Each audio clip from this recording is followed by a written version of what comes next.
Hi, I'm Dan Johnson. I want to invite you to, or I'm glad you're here, I should say, in the Llama Show Center Pavilion. Today is our first day to do this thing where we're going to have a series of these, we call them great debates. We're having a little fun with the presidential debates that are going on everywhere. Unless you've been hiding under a rock, you know that all too well. These are going to be more fun than the presidential debates, I believe. And more informative too, but then that's not saying much, I'm afraid. And more honest, yes. So I'm going to introduce each of the players here.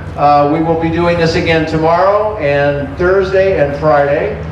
Tomorrow, before I do the introductions, will be your favorite aviation writers. We have 4 top writers for American publications that we think will have some interesting things to say. On Thursday, we will have avionics. We have 4 of the top avionics companies that will be here to talk about their products and debate each other.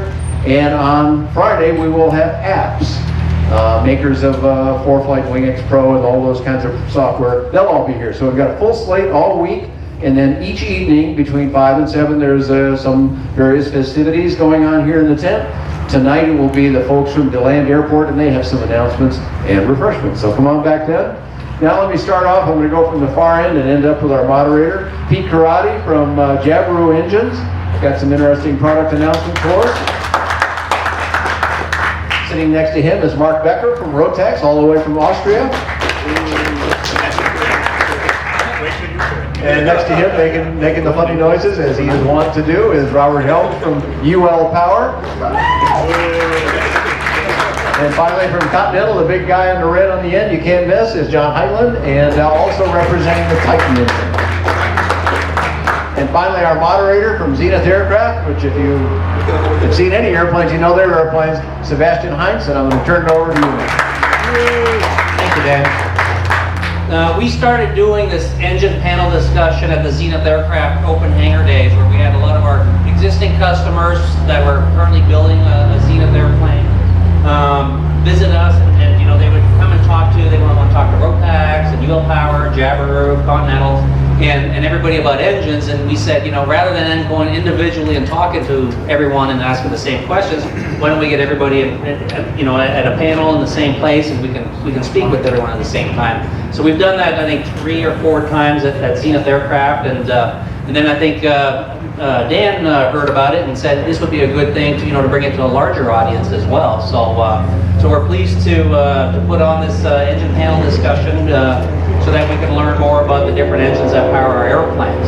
And for kit customers, you know, a lot of the time you can choose which engine you're going to be putting in your airplane. So you can talk to all these different folks, and then for a lot of other people out there too, they in turn choose an airplane because of the engine that's installed on the airplane. So it's an important consideration to look at if you're a new customer.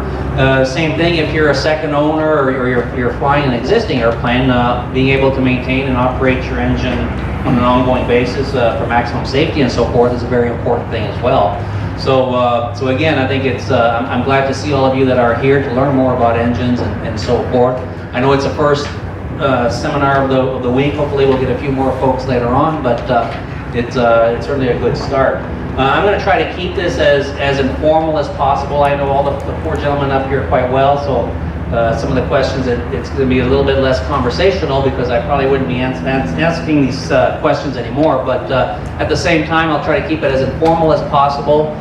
Again, we're a relatively small group, so if you have, out here in the audience, if you have a specific question, if you want to put your hand up, I'm on a cordless mic, so I can kind of go and discuss with you a little bit ahead of time what your question is, and we'll certainly try to get a chance to ask the question of the group. And Dan gave a brief introduction, so I'm going to ask all 4 of you, and I'm going to give you, I can't remember what it's about, 2 minutes to again say who you are, where you're from, just a quick overview of your product, and again, I think a lot of you in the audience will know most of the folks out there. But again, you know, just like with the kit company as well as an LSA manufacturer, you know, the company behind the product is very important. You know, when you buy an airplane or you buy an engine, you're starting a relationship with the folks behind that company. So I think it's important that you become familiar with who you're buying from, who will be supporting what you're selling, And again, I think here we've got four great companies, and again, it's based on which airplane you're putting the engine in and what your mission is for the airplane. You'll see again slightly different products. But let's start right here with John first. I'll give you a couple minutes about who you are and what Continental Motors is. Thank you, Sebastian. My name is John Heitland. I'm sales manager for Continental Motors out of our plant in Mobile. But here at this show specifically, and others, I'll be representing the Titan brand, our experimental engines, that we have for the light sport aircraft, and some that you actually will be seeing flying out here this week. For those that you don't know, Continental bought ECI last year, or just before Oshkosh, and in doing so, we picked up the Titan engine line of experimental engines that we've been basically aching for, because at that point in time, the only thing we really had to offer, as Sebastian knows, the O200 that was limited in its ability to be fit into a few of the airframes out there. But with our Titan line of engines, we're obviously more able to customize that engine to what you guys want, and it's a shoe fit in, into what a 0320 would fit into for the 340. So again, it's the Titan line of engines that we're representing today mainly, and it has a Continental backing for production and warranty and everything else. Hey there, I'm Robert Helms. I used to tell people that I was the tallest one, and Continental sent Kim over, and she was like a foot shorter than me. Now they got him, so now I can't say I'm the tallest engine supplier. And then we had the fuel injection and FADEC and everything, and when Rotax came out with their IS, and so now I can't say that. So the only thing I've got going for me is me. Somebody asked me if I buy an engine from you, what's the worst thing? I said, you have to deal with me. We've got 8 engines, from 97 horsepower to 200 horsepower. None of our engines are FAA certified. Because of that, we're able to do a lot of things very rapidly. So they're all direct drive, all air cooled, multi-point fuel injection, dual electronic ignition, FADEC. And we're now working on ASTM certification for some of our engines so they can go on the SLSA. So we can do a lot with the experimental, with the up to 200 horsepower now. We can do almost all the amateur-built experimental airplanes except for like the RV-10, RV-14, and the Lancers. So we've got a lot of breadth. And from an engine standpoint, we're all friends. And there's other engine companies here as well. We're all friends. So we joke around, it's all good-natured and stuff. So, but when you come to our booth, if you ask how does it compare with something, we try to keep it positive. We don't like to talk about other things. So they're just different options, and they all work real well. And that 100 horsepower, the Rotax is incredible. It's got incredible thrust. And so I would rather have a happy non-customer than an unhappy customer. And we're all kind of the same way, and we all know each other's engines fairly well, so if there's a specific application like the Zenith 701, the Rotax is impossible to beat. And so we like to keep it that way, and any jokes that we make up here are all good-natured and everything as well, but UL Power is really the best one. And we got Pascal is here from Belgium. He's the one, he and his father designed the engines, and Pascal is now building all the engines and helping with design issues and stuff as well. So if you have any questions for him, if you can speak Flemish, you can ask him, otherwise we're out of luck. Thanks. Well, thanks for your fair introduction to all of us. My name is Mark Becker. I come from Austria, representing the Rotax engines, where I take care of all the Rotax engine related business. As most of you know, we have engines from 65 horsepower up to 115 as of now. And as of next year, we will also have 135 horsepower. Unlike yours, ours are geared, at least for the 4-stroke. We all have geared engines. Now we also have fuel injected engine, and all of our engines come as well as ASTM, as well as certified standards for the CSE certified standards for the 4-stroke engines. We'll be getting back.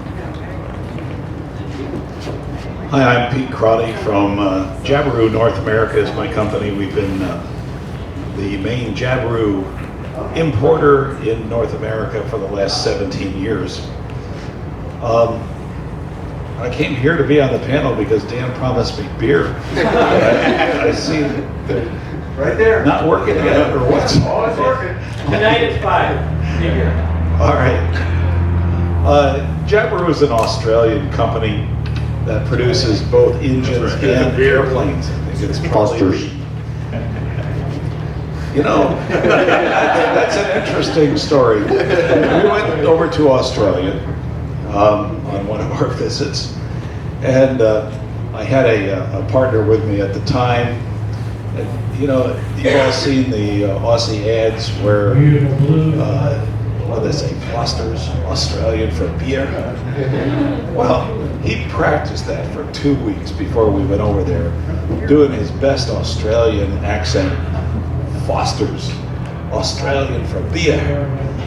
So we get over there the first day, and after 36 hours of traveling, we're tired and hungry, and we go to the pretty nice little restaurant there, and a young waitress by the name of Petta came up and said, "What do you have?" And John, he couldn't wait. He said, "Australian," or he said, "Foster's Australian for beer."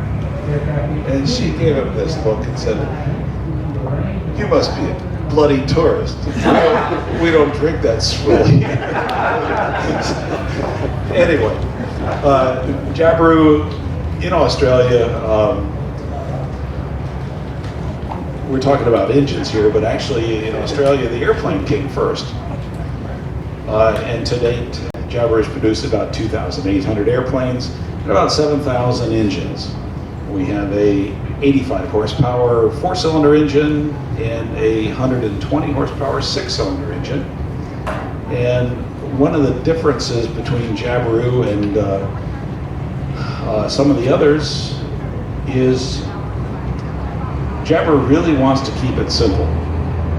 We aren't doing FADEC, we aren't doing computer controls, we aren't doing high pressure fuel pumps, we aren't doing electronic ignitions. It's a magneto. The rest of your airplane's electrical system can fail and the Jab will keep right on running. So a little difference in philosophy there. And again, we're located, I don't know if I mentioned that, in Shelbyville, Tennessee. You come into Shelbyville, you fly in, you announce the pattern, you know, Shelbyville traffic, we're in the downwind. Well, then we know you're an outsider, probably from the north. If you're somewhat local from the south, then we'll hear Shelbyville traffic. And if you're local, you'll hear shovel traffic coming into downwind. You all watch out. All right, thanks for the introduction, guys. Like I mentioned, again, you know, we do business with all four of these different companies. As a matter of fact, I was just thinking we were here. We've got a Zenith demo airplane with all four different engines here on site here. At Zenith Airplane, or Zenith Aircraft Company, we really don't get behind one engine. We really let the kit customers choose different engines. We flew a Stoll CH-750 factory demo airplane with the Jabiru 3300. We have a local 701 here with the Rotax 912. And he came in, that airplane was the ugliest airplane because it was all covered with dirt because he's a wonderful off-airport airplane. And then he'll land apparently splash a little bit, you know, in the water with his wheels to wash the airplane a little bit. But again, with the Rotax, it does great Stoll flying. I flew in our Stoll CH-750 cruiser airplane behind the UL power engine.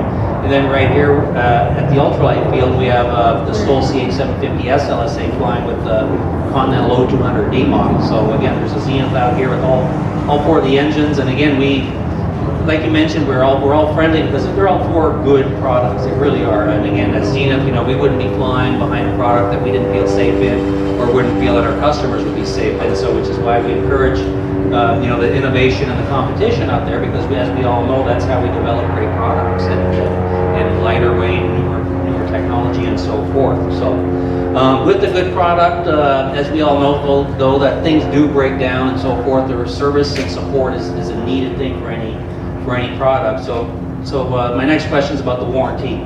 Tell me a little bit about the warranty. What's the warranty and how long, and how do you handle warranty questions and so forth? Let's start here, John. For us, it's a little bit more of a loaded question because it depends. I mean, if it's certified Continental, it's going to be 24 months for a factory new, 18 months for a factory rebuilt, and then the type carries right now 24 months. In fact,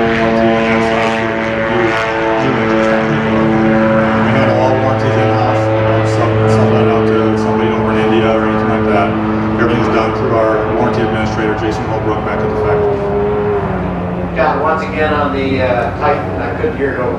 Oh, I'm sorry. Yeah, on the Titan side, it's a 24-month warranty, parts and labor, and that's, it is adjudicated in-house. We have our warranty administrator handle all lines locally in Mobile. That's all handled by the Continental. All through Continental. Our warranty program is called Obamacare. But don't worry, if you have a warranty from one of these guys, you can still keep it. Our warranty is 2 years, and Wix Aircraft Supply has all of our parts. The main issues we've had, really the only issues we've had are parts. And so if somebody calls me, we troubleshoot, figure out what it is, and then I have Wix ship the part to them and they get it the next day. And then if Wix doesn't have it, we can get it from Belgium or we may have it ourselves. But it's basically 2 years from when the engine ships. So for our engines, for the ASTM engines, we have 18 months or 200 hours. And for the certified, we have 400 hours or 2 years warranty. And as you know, all of our warranties go through the worldwide global network support. So either a service center or repair center will handle your warranty. Jabiru's warranty is 1 year from the first engine start. Now this is for experimental airplanes, which is where the vast majority of our engines have gone.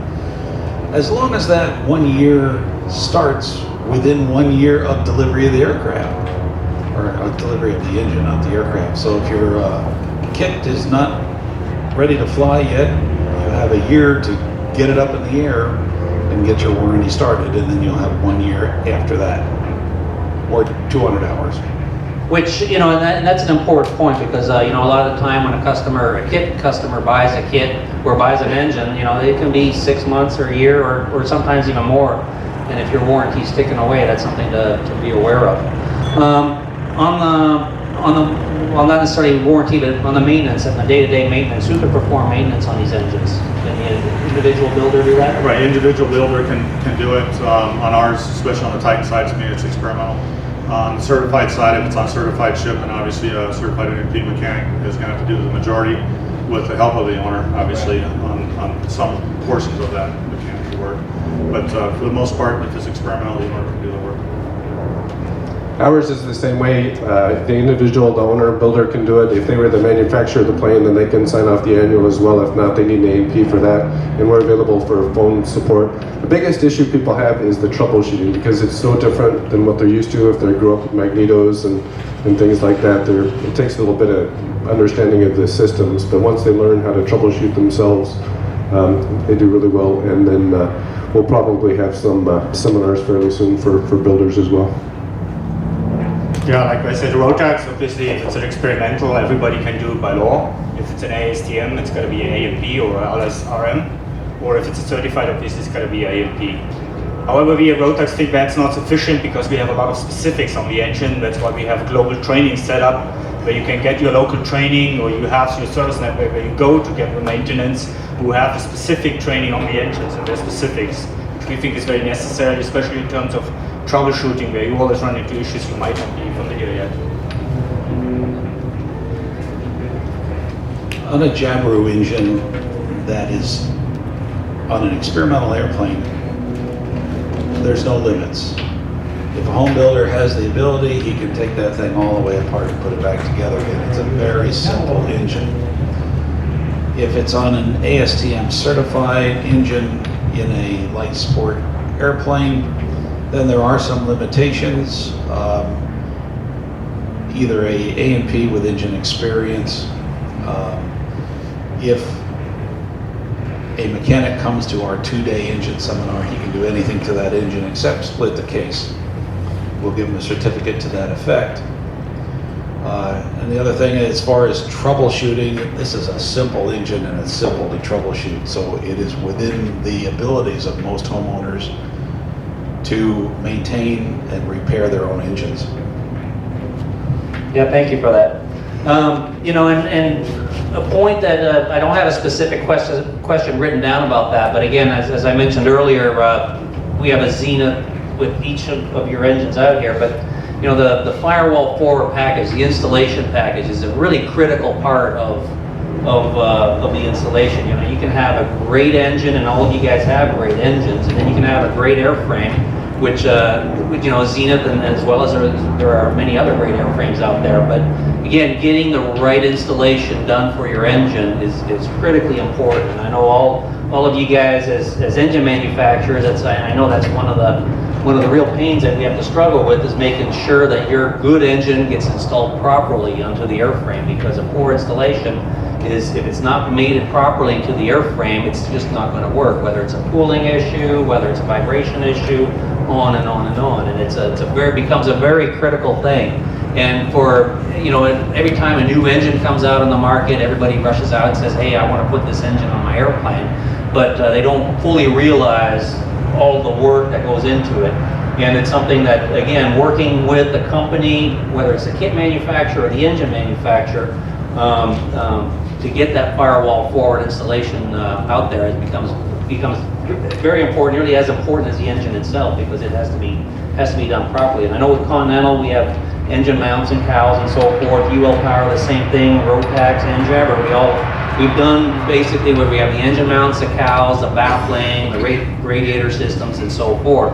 But and for Zenith as a company, we try to do that, whether we do it ourselves or the distributor or a third party. But we always try to make that available, because we know it's critically important that you have a good engine and a good airframe, but it has to be mated properly, and it has to be, all the systems have to work equally well together. Next question is about fuel, and I know we can have long debates about fuel all day long. Let's keep it quick. What kind of fuel, and maybe even fuel burn, anything like that, fuel specific about the engine. All right. Yeah. Again, my answer is going to basically depends, because obviously we have such a broad range of engines on the certified side. But I'll speak specific more to Titan, because that's the crowd. Our Titan 340, 180 horse. Can be run on 100 low lead. Obviously, we like that part of it. But if you run a 8.5 compression pistons or less, we don't mind auto fuel whatsoever. We just don't like the ethanol side of it. So that's basically for where we're at on fuel. You can, it depends on how you want to customize your engine from Titan. You can order it with various compression pistons, and that's really determining what fuel you want. Fuel burning cruise. Let's just pick a Just aircraft. They have it on one of theirs. They're burning about 6 gallons an hour in cruise. They're burning a lot more when they're doing a lot of this stuff, but who doesn't? So. Right. Yeah, We don't. We have, for each of our engines, we have a low compression, a high compression model. We prefer automotive gas. You can use 100 low lead on any of the engines, but then you have to do something about the lead. You can use TCP or Declan or Marvel mystery oil. On the lower compression, we like 91 octane. The higher one, 93 octane, and you can use up to 15% ethanol. If you do use ethanol, make sure your systems, tanks, lines, everything can deal with the ethanol though. Still have a make. Yes. I was trying to get away from you.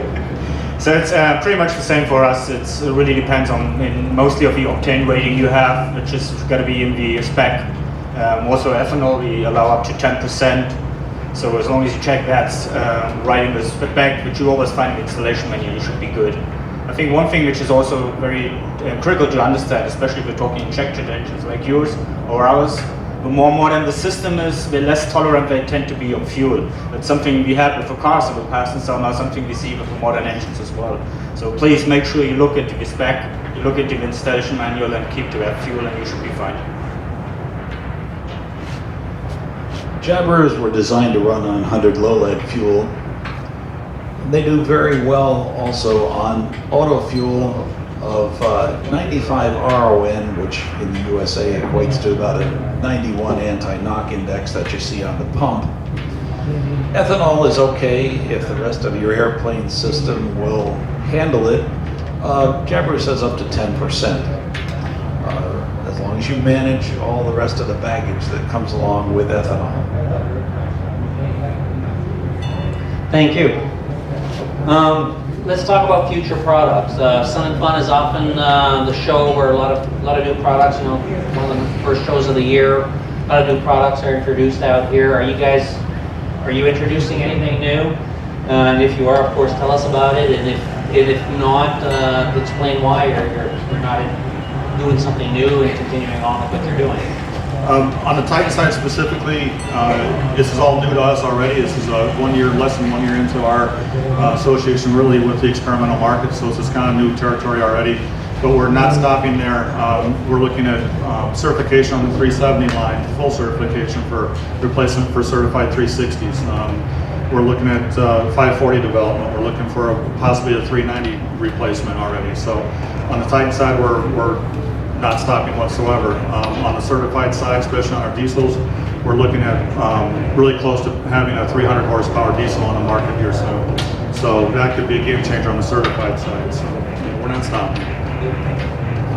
Technology-wise, we really don't have anything new coming, but we are working on ASTM certification for a few of the engines. And then here you'll see it takes time, but we've been working with Zenith, Just Aircraft, and others. So new at this show, we've got a Rans S20 with 180 horsepower, and it's taken off from like 30 feet and climbing like the Just Aircraft he was talking about. So we're doing things like that. Some gyro guys, nobody's used UL powered gyro. A couple are looking at that. So it's more the applications and the different airplanes is what's new for us. We already announced last year in Oshkosh that we're developing a new engine, the 915 IS. It's going to be a 135 horsepower engine based on the 912 IS. Basically the same system, but obviously with a turbo and an intercooler with it. That's going to be available ASTM standard and certified about second half of next year. I had hoped to have some new stuff here at Sun and Fun, but we didn't quite get it done. Jabiru has 2 new engines that are coming out this year, and they guaranteed me we'll see them before the end of the year, and I'm hoping I'll have a 4-cylinder at Oshkosh. These are called the 2210 and 3310 engines, with differences in the crankcase, cylinder barrels, cylinder heads, in that the barrels and heads will all be cast aluminum now instead of the machined billet aluminum and the steel cylinders. Horsepower will remain the same, and the bottom end of the engine, crankshaft, camshaft, valve train, that will remain basically the same.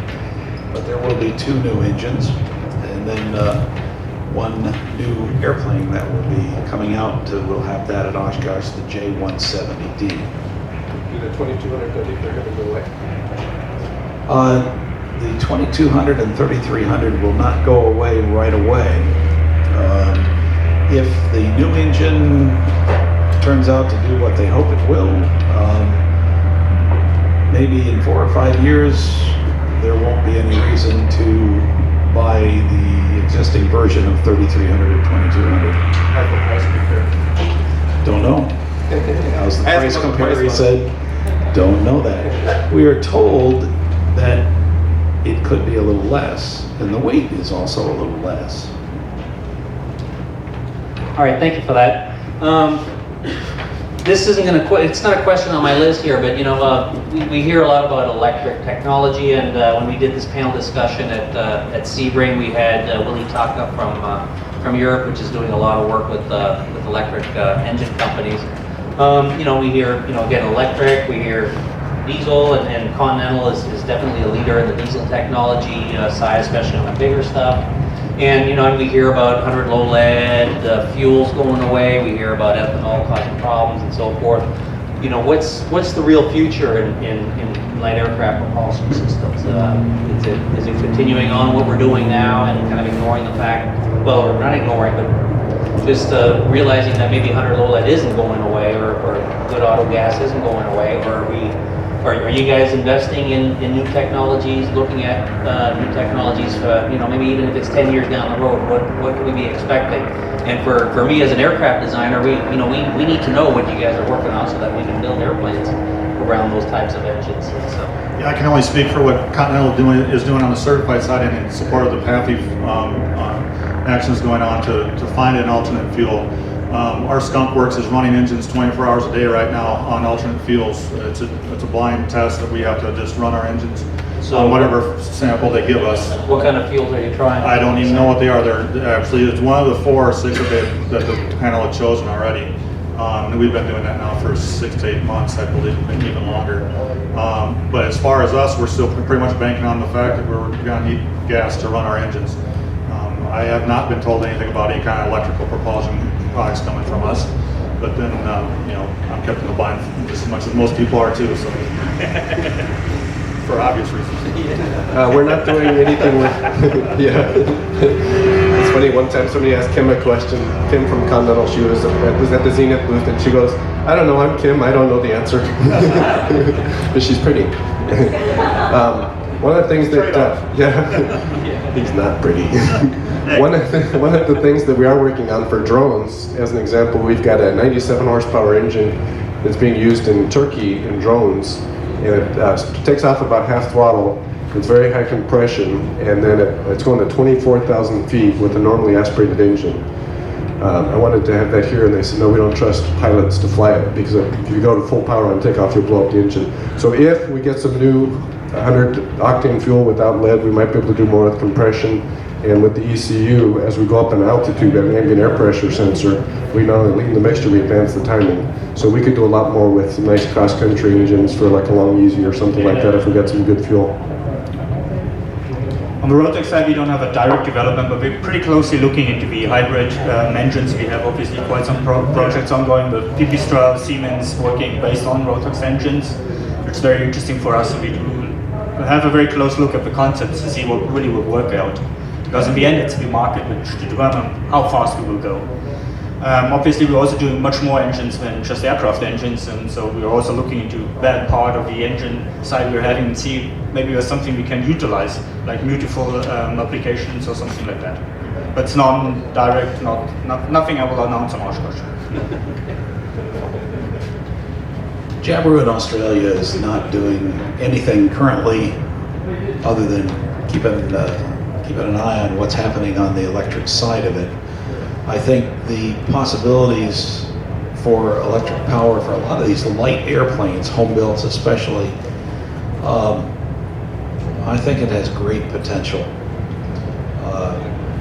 We just at Shelbyville completed in one of our other companies, the area on aircraft Lightning, built specifically to be a test bed for an electric motor, and now that aircraft is out in Colorado being fitted with the motor and the battery pack. And from what they're telling us, we should see some pretty good performance and up to 2 hours of flight time on that airplane. Yeah, that's interesting stuff. You know, engines, you know, an airframe, once an airframe is built on a fixed wing airplane, there's, you know, the basic routine maintenance, there's not much work needs to be done. But an engine, you know, we got a lot of parts moving. There's always a lot of preventative maintenance that we were required to do on an airplane, you know, on the engine. And well, a lot, you know, that's a relative term. But again, we want to keep it running efficiently and smoothly all the time. So, you know, the relationship with the company is important, I think, because again, the maintenance is not a question of will we have to maintain our engine. It's a question of, you know, we have to maintain our engine. And in aviation, we obviously, for good reasons, we want to do preventative maintenance. We don't wait for things to break down and then fix them. So we always want to do things on a preventative basis. And so what ways do you communicate with customers, whether they're kit builders or operators, and to really let them know? And I know in the certified world, we have ADs and so forth. And in the kit industry, it's not as formalized in terms of how we communicate with our customers about fixing things and things that we need to fix. So if you can address that question quickly. Yeah, like you said, Sebastian, on the certified side, we have all kinds of regulations on what you have to do with your engine. You know, we always tell people, change your oil and fly the aircraft. And I think I can speak to everybody here. The easiest thing you can do is fly your airplane regularly. Keep exercising that engine. That's the best thing you can do for it. You let it set for 2 months down in Florida or in Alabama, you're going to have a rusted out engine.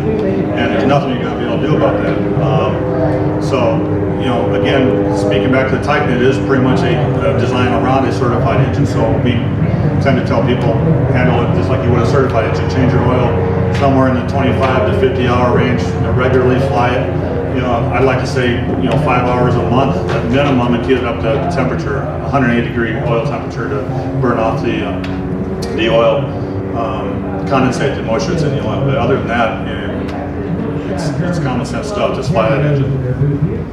In terms of documentation, when you get the engine in the box, there's a CD-ROM with the current manuals, installation manual, maintenance manual, and such. All of the current ones are on the website. Service bulletins are on the website, and the factory now, as of about a year ago, has a database when you register the warranty, so they can proactively go to all the customers and notify them if there's something urgent. And then they're all experimental, so ADs do not apply. But and then the overhaul is recommendation. It's not mandatory. So, and then we're going to try to do a lot more with training and stuff. And we're available also. We've traveled a couple times to help with builders with installations and things like that. And same way with annuals. But our engines we don't really have something like an experimental engine. All of the engines have at least the STM standard or UPCSE or equivalent standard. And the engines are basically physically the same. So obviously we encourage everybody to handle them the same. Follow a maintenance manual and you'll be flying. There's nothing like too much maintenance, but we're sure a lot of things spend too little maintenance. Also to encourage how to do it right, we offer everybody to do to a service course, which will give you some more insights on the engine, which will explain to you physically why you need to do maintenance on the engine, and that's usually working out pretty well for us. Jabiru has all of their manuals, both for engines and airplanes, on their website.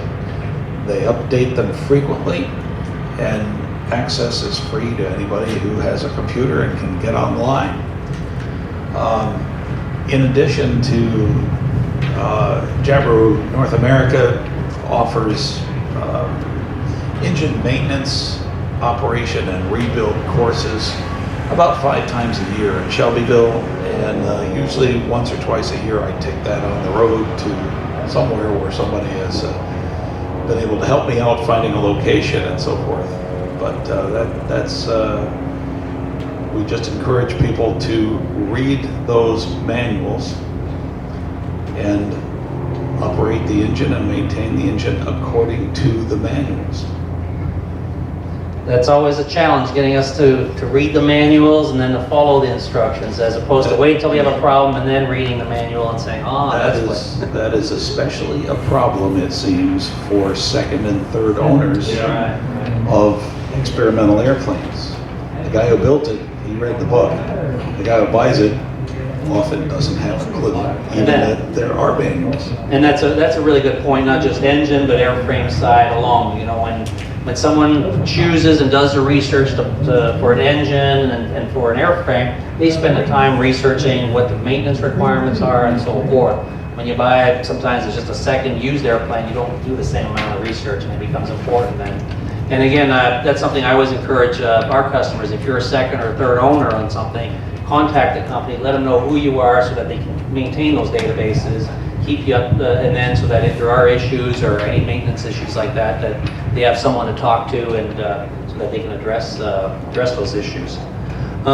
Reputation, you know, again, I think one of the reasons we have all 4 of you gentlemen up here, you know, you guys have good reputation in the industry, and you know, we often buy an engine based on this reputation. And I always, you know, as an airframe manufacturer, we get a lot of questions on which engines do we recommend, and we go out of our way not to recommend a specific engine.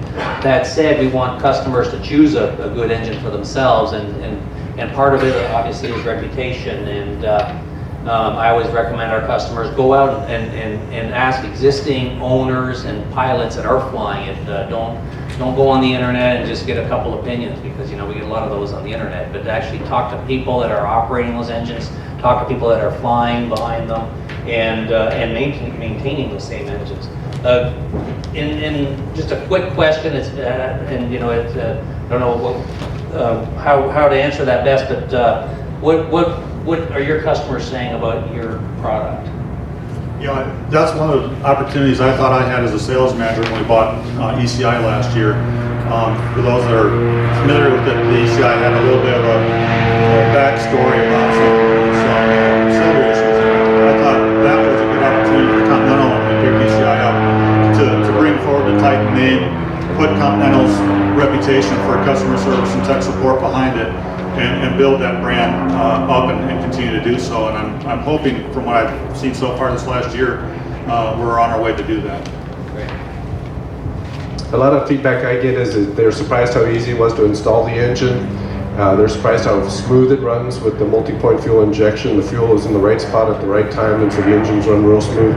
Pete's got a 6-cylinder engine that runs just really smooth, and our 4-cylinder with the multi-point fuel injection sounds very similar. to the 6-cylinder engine. Our 6-cylinder engine sounds nice, and boy, you take the muffler off and it sounds really nice. And then, I forgot the other part. Back to you. Once you need it. Well, usually if we get approached by customers, the first thing we always say, oh, you have Rotax. No, it's not necessarily cheap engines. So yeah, you're right. But once you get into this conversation, you find out there's a reason why we like it, why we're willing to pay the price, because it's quality, it's the network which goes with it, the support they get, and all the installation, how it works, and obviously the performance of the engine in the end. So it's really down to, there's a reason why all the 4 of us are sitting here and there's all these engines on the market. You choose by certain circumstances you want to have your engine. But so far I think we're being quite good, and the same I guess is true for you. I think it's pretty much the same for us. When, like I bet I had 12 people in the booth this morning come in and say, yep, the engine's running just great. I got 500, 600 hours on it, running just great. It's pretty rare when somebody comes in and has a real problem but you know, the key is, no matter whose engine is here, there's going to be a problem now and then. So are you there to help them? And we try to be, have been for 17 years, and we try to be. And I know the same thing with Rotax and the others. When there is a problem, we're there. Yeah, and I think that's obviously a very important thing for customers, not just now, but in the future as well. That's definitely important. We can't really have a conversation about engines before somebody asks about TBO time.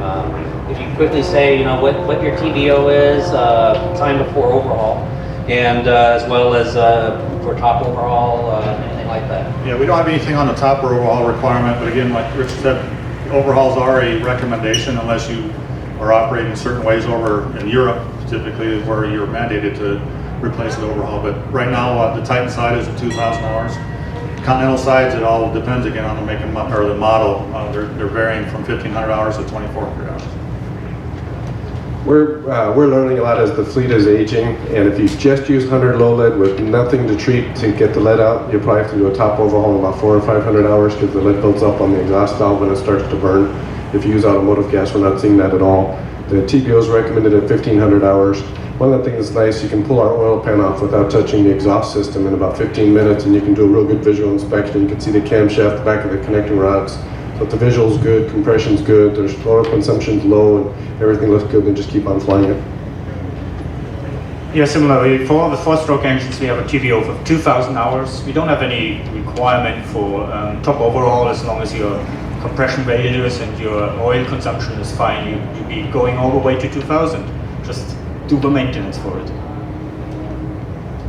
Jabiru's is 2,000 hours to full overhaul.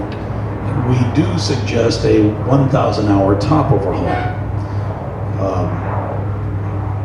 What's replaced in a top overhaul would be conrod bearings and valves and piston rings. So it's a pretty minor top overhaul. Yeah, thanks. If you weren't selling your current engines, what engine company would you like to represent?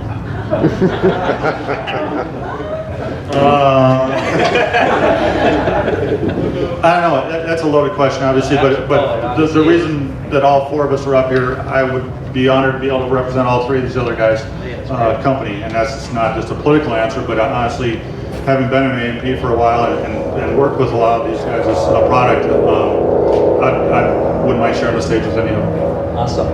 That's funny, the question, because I'm a recovering attorney. I did aviation law for years, and at one point I applied to be in-house counsel at Continental, and I didn't get hired. They didn't appreciate my humor. Speaking of corporate, I can't go back to corporate, so there's no way I'm going to Continental, but their engines are awesome. I've owned them, I've flown them, I like them, I maintained them, they're awesome. I've had Rotax, but same way, the Rotax, the corporate structure is too much for me. I mean, but look, he's got nice shirts. Jabiru is a fun company. The engines are good, they're fun. I don't know, there's some auto conversions, there's just a bunch of fun stuff, so I don't know. So out of these 4, I think I would I'd go play with Pete and, how'd you say it? No, I'd have to learn how to talk right though. Well, I guess it's similar. I think all of our companies are there for a reason, and I think all have their challenges coming from a market which we really like to attack. But if we had to decide, I think I would go for the one with the biggest R&D budget. Well, I got into this business because I was building home-built airplanes and experimenting with airplanes. And I guess if I was going to go somewhere, it would be somewhere where I could experiment and play around, trying to either come up with new stuff or make existing stuff better. Maybe a rocket engine company or something. Who knows? So none of you guys. I take my comment back. That's what I do too. You don't do rockets? Well, that pretty much covers all the questions. You know, we There might have been a could question throw over a here. lot of different questions, but that's what I'm going to do. I'm going to turn it over a little bit to the audience a little bit. What do you have, Dave? With the cost of engines, if you were each to take an engine and put it on an airplane, what kind of cost today in 2016 would I be looking at? And what, in addition to your engine, do I actually have to get it up and running to fly it? Did everybody understand the question? Okay, if the cost of the engines and the cost of the full installation, Full installation. and you know, for probably the most popular model that you're selling. In your case, I guess it would be the Titan. We're talking. Yeah, I mean, if you're looking at a Titan, it's short of a firewall forward kit that your company would offer.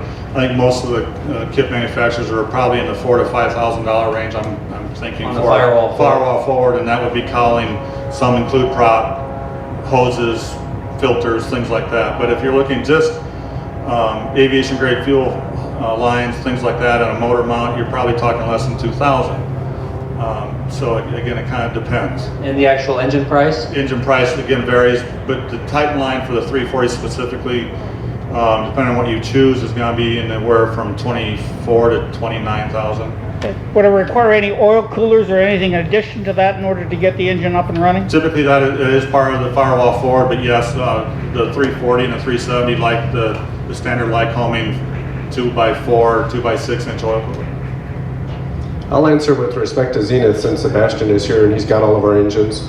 The most popular engine we've been selling at Zenith is our 130 horsepower. It's $22,000, and Zenith has a firewall forward kit that includes some of our options. It's right about $5,000, and that's everything: prop, spinner, cowl mount, everything you need. So for $27,000, you're flying for 130 horsepower, and then that would compare with the O200, and then the Rotax. Rotax has several, and then Jabiru as well. Yeah, for us, since we don't do any direct sales, we don't have a direct pricing. It's all done by the distributors. But in terms of what comes with it, usually it's a pretty good package to install. But depending on if it's a ULS, a carbureted engine, or an injected engine, you obviously still need to do something. But going back to your aircraft, like for the IS Sport, your Skytech's offering a full package, or you're also offering some packages where you can get a full firewall forward package, which will get you right there. But it's, as you indicated, it's more cost than just the engine alone.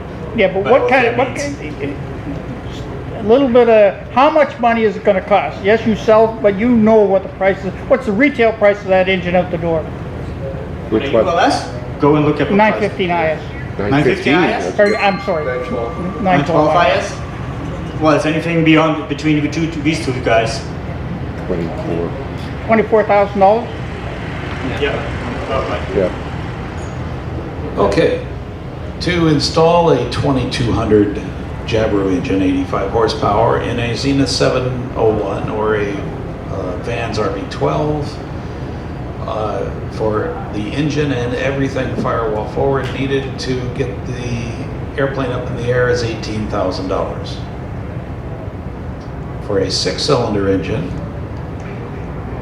to be installed in a Zenith 750 or 650 or a Rans S19, for instance, the engine plus everything needed, including prop, spinner, cowls, oil cooling systems, other systems, is about $23,300. In the kit industry, we typically recommend and advise folks that you're going to spend about a third of your money on the airframe, a third on the engine and about a third on everything else. That includes the paint, upholstery, avionics, and so forth. So typically, again, and these answers are, I think, are pretty much in line, confirm what we're talking about. You know, your airframe kit, you're going to be between $20,000 and $30,000, engine between 20 and 30, and then everything else. So again, you're going to be varying in price from about $60,000 on the low end to probably about $90,000 on the high end. And then that's again the LSA class kit airplane. And again, of course, with engines, you can buy used engines and so forth. That you can reduce that cost, just like you can scratch build a kit or just put a few steam gauges on the panel. But that's a typical rule of thumb calculation that you can kind of look at. What other questions we have? How many engines in the fleet per each?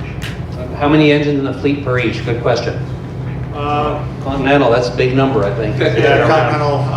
I know the number I was told on the Titan side is there is a couple million of flight hours already behind the Titans.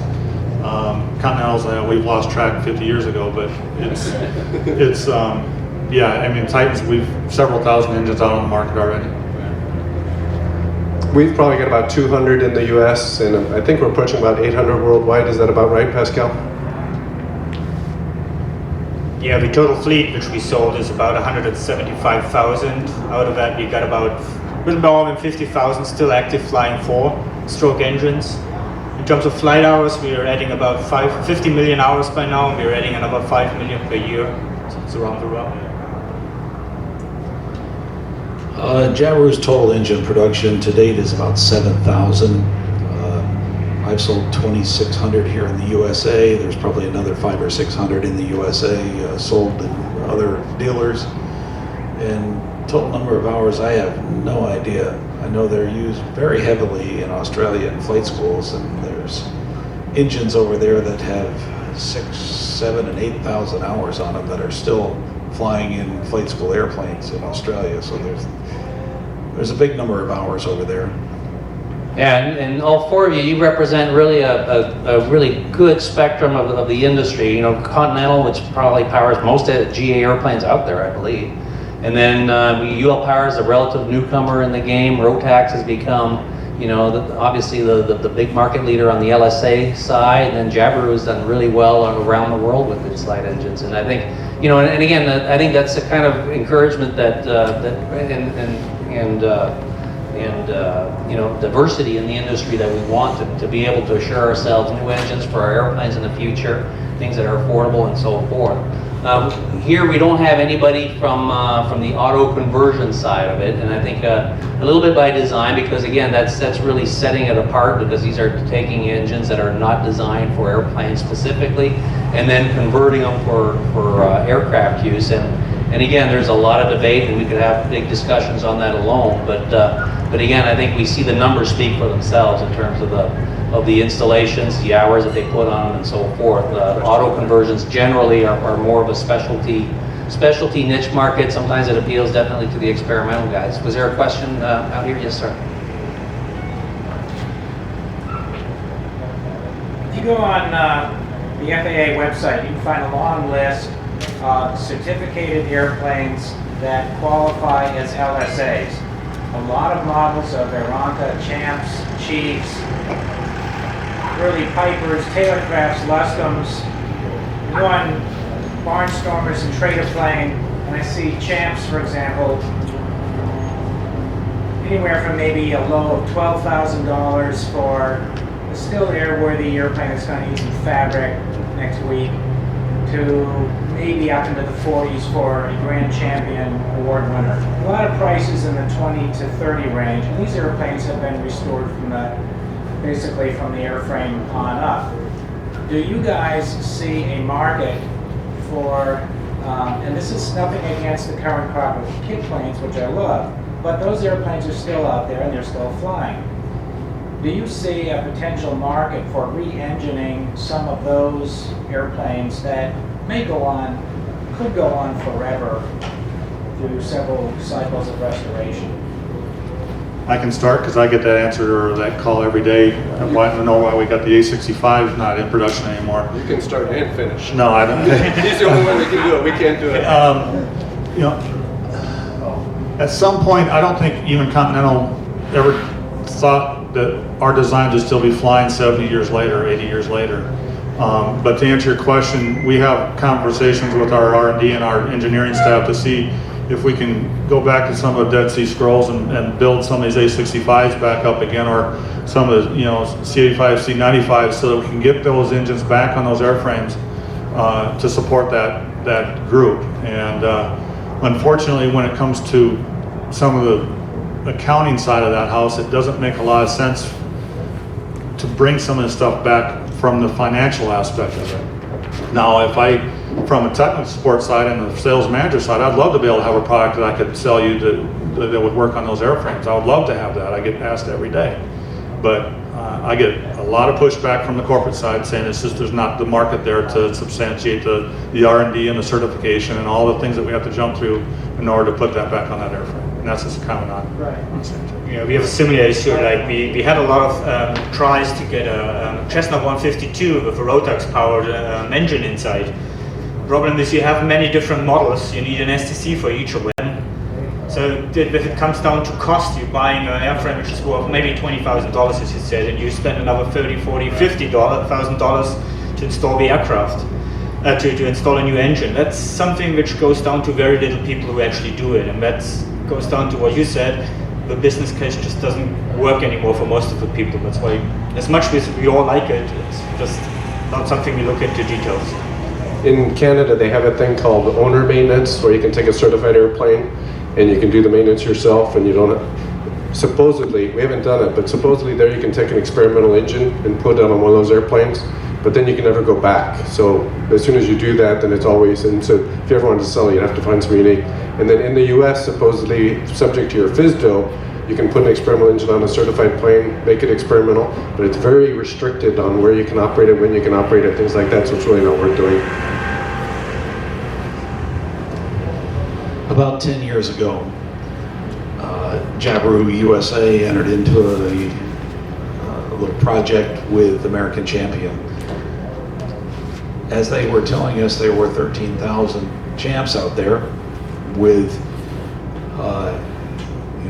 Continental 65s and other early Continental engines, and parts were hard to find, and they needed an alternative engine. So anyway, they got going on this project and got the airplane flying, called the Champ ACA or Champ 7 ACA, something like that. And they put a couple hundred hours on it. And where the project stopped was when it ran into all of the documentation and engineering documentation and costs involved with that to get the FAA signing off on a certified airplane to put a Jabiru non-certified engine in. Even this was the certified JAR 22H certified Jabiru engine. JAR 22H can be used in the USA as a basis for certification of airplanes under 1,750 pounds. But anyway, it turned out to be, it was just going to be too expensive a project for American Champion to undertake. So I think that's the biggest part of it. It's just too damn expensive for the companies to go in there and go through everything that you have to go through to get one of these engines installed in one of those airplanes. All right, well, we have now hit 2 o'clock, so thank you all for coming, but I have one more question that you should all want to pay attention to. I want to go down the line. I'll start with Sebastian here. Where can we find you on the field to ask 1,000 more questions? We're in the outdoor exhibit area, MD26, not in the light sport area, but in the Give us about where that is. right in the center. Yeah, And John, with Continental? Yeah, LD4. If you know where the big AOPA tent is, we're right in front of them, right across the street. All right, Robert, you all We're right across the street here, 2 booths down. We've got a booth, and then we've also got an engine in the Sonex booth. They just announced a firewall forward kit for their new B model. All right, Mark, and Rotax? You find us once you go through the entrance on the main road, third or fourth booth on the left-hand side. Just as you come in the entrance. And Pete, you got a new location this Yes, year. this year we are located off the end of Building B, right out by the road there, sort of across the street from Zenith and down a little bit. The booth is N56 and 57. All right, so once again, Pete Karate, Jabiru Engines, Mark Becker, Rotax Intract Engines, Robert Helm of UL Power, Ted Hegland of Continental and Titan, and Zenith Aircraft, Sebastian Heinz. Thank you all for performing today. Thank you all for coming. Tomorrow is Favorite Aviation Writers, Robert Goyer from Plane and Pilot, Pia Bergquist from Flying Magazine, Ben Sclair from General Aviation News, and Paul Bernarelli from AvWeb. So that should be an interesting discussion too. 1 o'clock tomorrow. Thank you so much.